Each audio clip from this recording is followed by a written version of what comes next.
Seven bir insanın gözü sen, canım canım diyen sözü sen.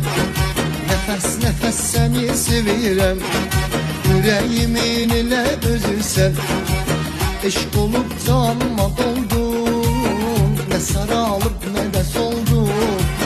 Özü zevkimi yaranıp, sen müqəddəs eşkim oldun. Dünyalara vermərəm sənə olan müqəddəs eşkimi. Təkcə səndən sonra yar, hiss edə bilməyə heç kəs eşkimi. Dünyalara vermərəm sənə olan müqəddəs eşkimi. Təkcə səndən sonra yar, hiss edə bilməyə heç kəs eşkimi.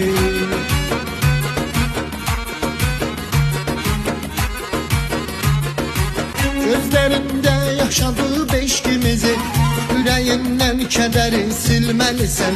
Ellerinde yeni bir can tapıram, ben günahkar deyirəm, ay güzelim sevmelisən. Baxışın gözlerimi məst eləyir, yaz yelin nazlanalan baxça kimi.